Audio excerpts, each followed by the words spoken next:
Happy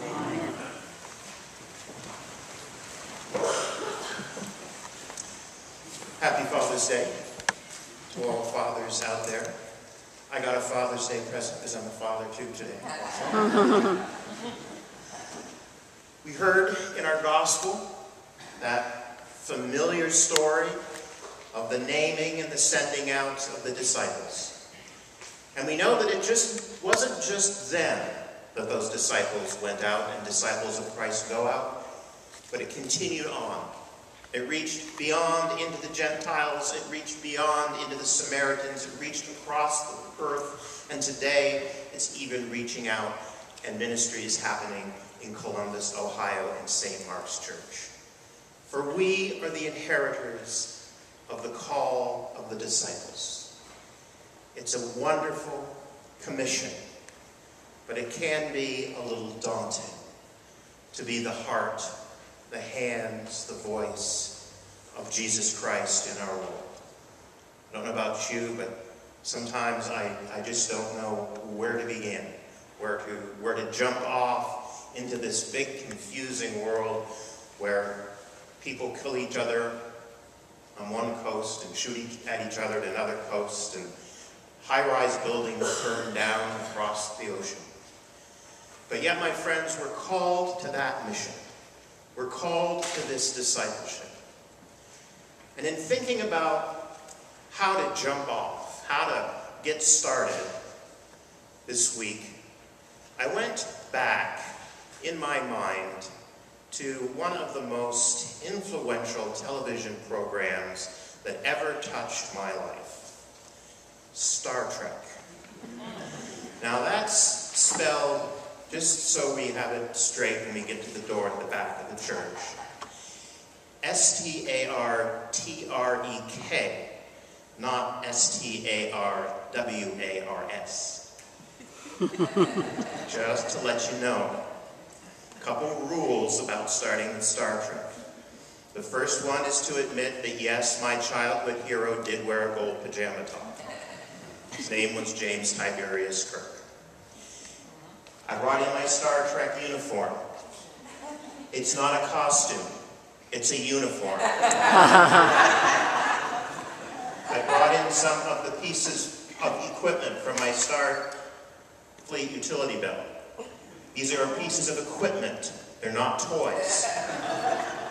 Just to clear a few things up.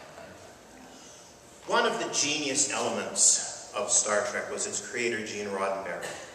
And I wish I could say Gene Roddenberry was a Christian, because so many of the Star Trek episodes have extremely Christian morals built into them. Because Roddenberry looked to the Middle Ages, and he looked to the ancient medieval morality plays of the church to get some of the fundamental ways in which humans are supposed to deal with one another. Roddenberry was what was called a secular humanist.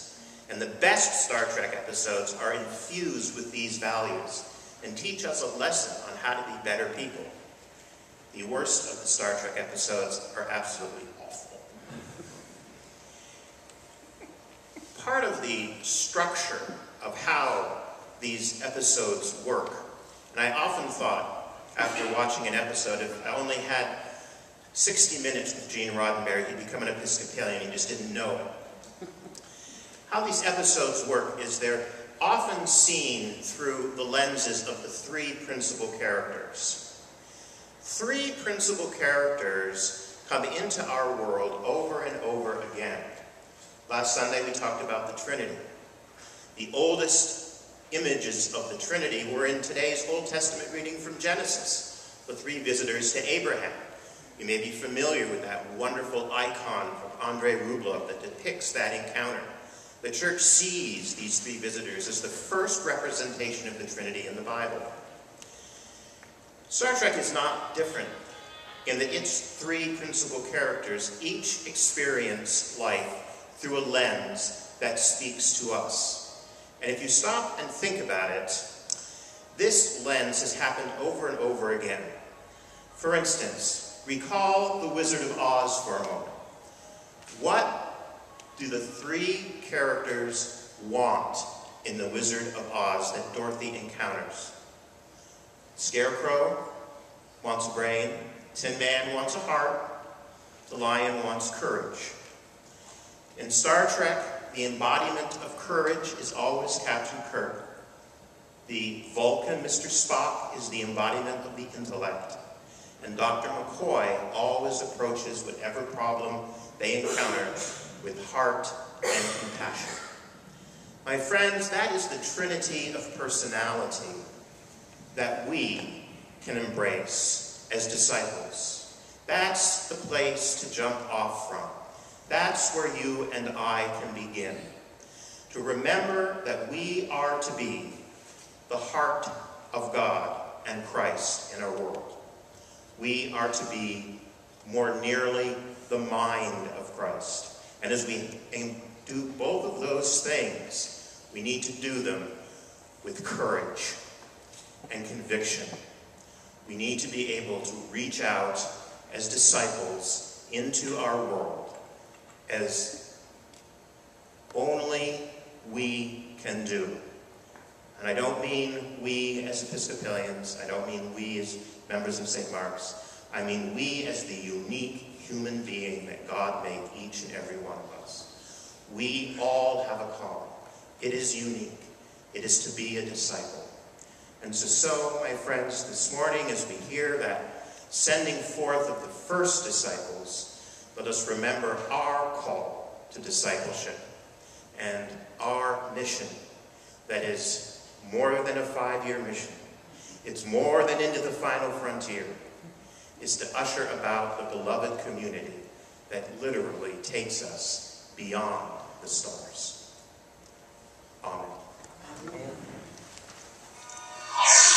They have thrilled us with their adventures, amazed us with their discoveries, and inspired us with their courage. Their ship has journeyed beyond imagination. Her name has become legend. Her crew, the finest ever assembled. We have traveled beside them from one corner of the galaxy to the other. They have been our guides, our protectors, and our friends. Now you are invited to join them for one last adventure. For at the end of history lies the undiscovered country.